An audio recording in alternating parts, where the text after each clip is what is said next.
Bitcoin is digital capital. Bitcoin is competing with gold. It's competing with real estate. It's competing with public equity, your Mag 7 stocks or your S&P index, or private equity. And people that have always owned those capital assets in the 20th century, and they're thinking they want to own digital capital. Stable coins, on the other hand, they're competing with traditional credit card networks or traditional banking networks, and they're offering people with digital payments technology all around the world. Ultimately, the big winner in the stablecoin movement is going to be the US dollar. The banks are moving into offering credit on digital assets and especially on Bitcoin. That will be good for the banks.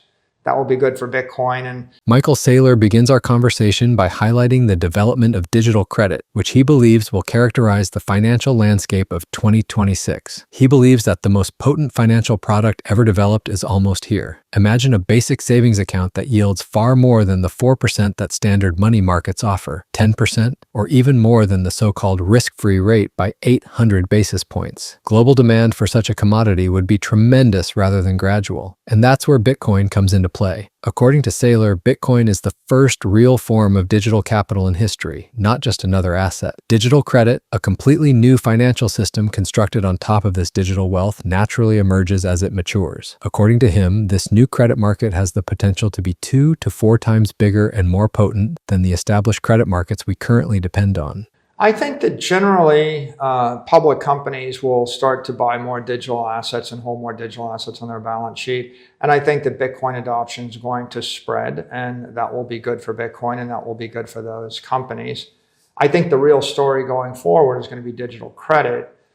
If you think about the perfect product is a bank account that pays you 10% when the money market's offering you 4%. And so if you can offer people 600 to 800 basis points of additional yield over the risk-free rate, whether it's in the euro, the yen, or the dollar, then everybody's reaction is, yeah, I want that. What's the catch? And so I think that the real interesting idea is that digital capital, which is what Bitcoin is powering digital credit, and digital credit is 2 to 4 times more compelling than traditional credit instruments for people that want fixed income. Bullish. I think that the exciting developments in the asset class are bank acceptance and credit development in the banking network. So we've seen about half of the large banks in the United States start to extend credit against IBIT in the past 6 months.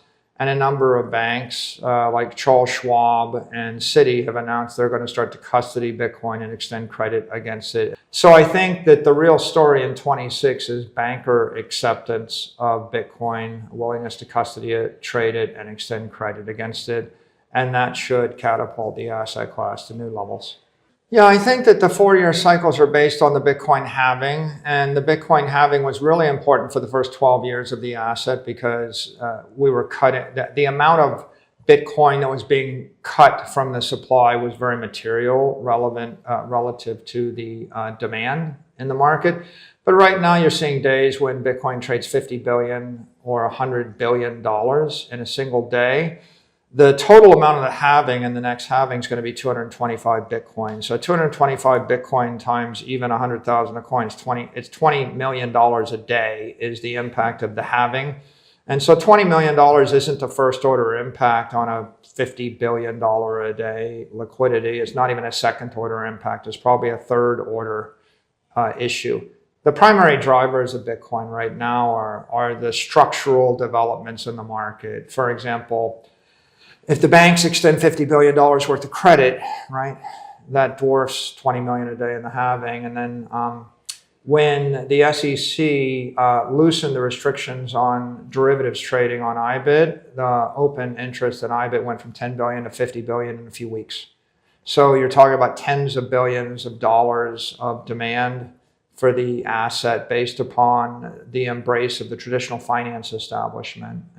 And so the asset class is being driven by the structure of support in the banking industry and in finance, and a few regulatory changes that are actually enhancing that support for the asset. Additionally, Saylor draws attention to the expanding significance of digital asset treasury firms, which use Bitcoin rather than cash or bonds as their primary treasury reserve. What was once thought to be a dangerous experiment is now spreading around the world. Only a few, though, have taken things a step farther. Not only do businesses like MicroStrategy, Stride, and Metaplanet possess Bitcoin, but they also use it as the basis for issuing digital credit instruments that are directly backed by their Bitcoin holdings. According to Saylor, this strategy has the potential to be one of the most effective business concepts in the whole cryptocurrency market. Bitcoin's advantages increase as more businesses use it as a treasury asset. Demand rises, liquidity improves, and Bitcoin's integration into the world financial system deepens. According to Saylor, this corporate adoption benefits more than just specific businesses. It fortifies Bitcoin and quickens its journey toward global acceptability. Well, I think everybody in the industry is looking for clarity. They're looking for some clear path forward. How do I tokenize my security?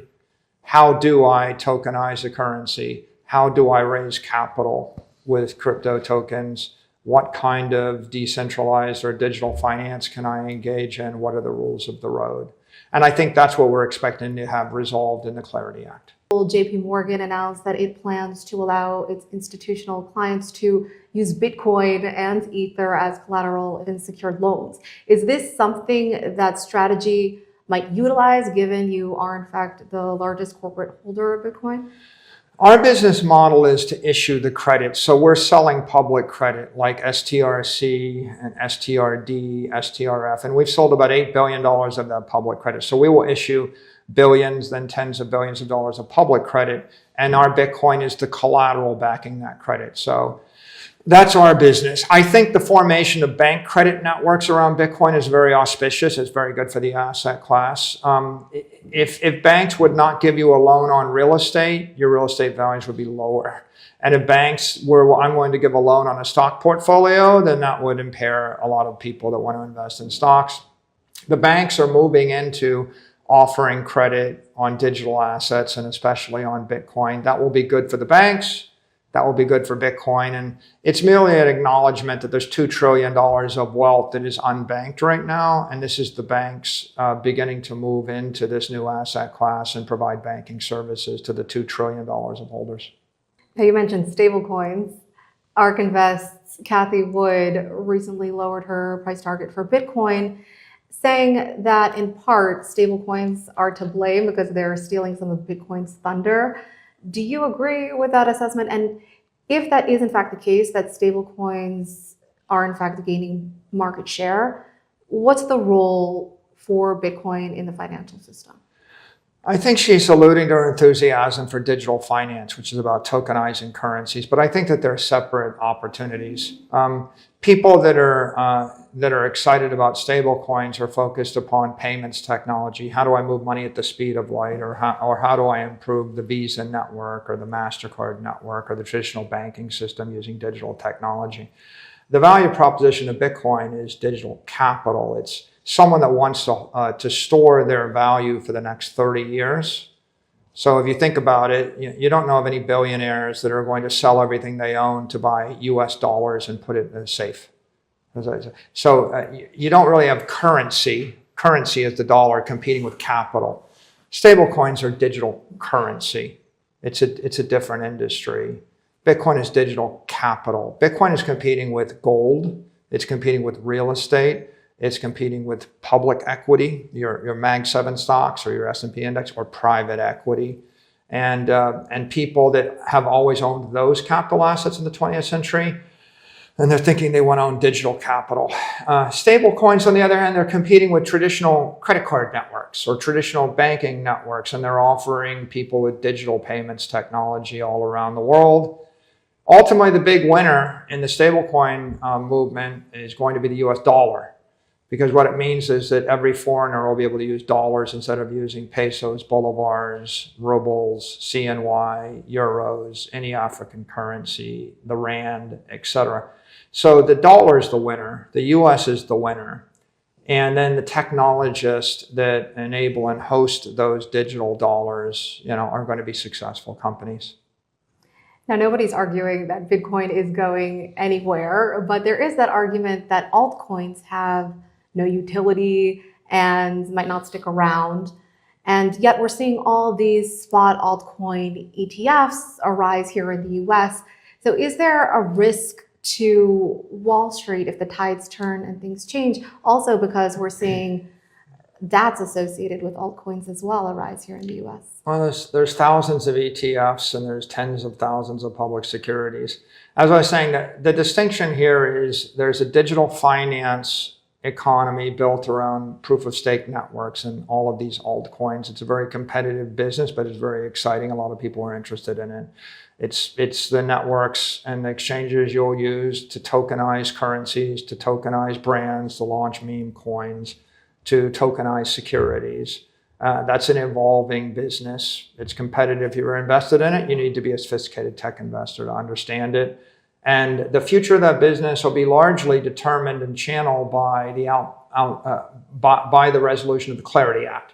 In the end, Michael Saylor's message is about confidence and clarity. He clarifies that the cryptocurrency sector requires clear regulations rather than special treatment from authorities. Businesses want to know how to raise money, use digital assets, and issue tokens lawfully without worrying about abrupt regulation changes. Institutions are finally at ease taking over since regulatory clarity is anticipated in the upcoming years. Additionally, Saylor highlights how Bitcoin is using credit to enter the conventional banking sector. Digital assets are being considered as actual financial capital, as evidenced by banks lending against Bitcoin and businesses like Strategy issuing credit backed by Bitcoin. Credit generated on Bitcoin increases the asset itself, much as credit increased the value of equities and real estate. Lastly, he explains why Bitcoin is currently being used by so many businesses. The largest dangers have been eliminated by government permission, accounting modifications, and regulatory backing. The decision is evident when businesses contrast the long-term growth of Bitcoin with that of slow-growing cash or bonds. According to Saylor, this marks the start of Bitcoin's evolution from a speculative asset to the cornerstone of a brand new digital financial system.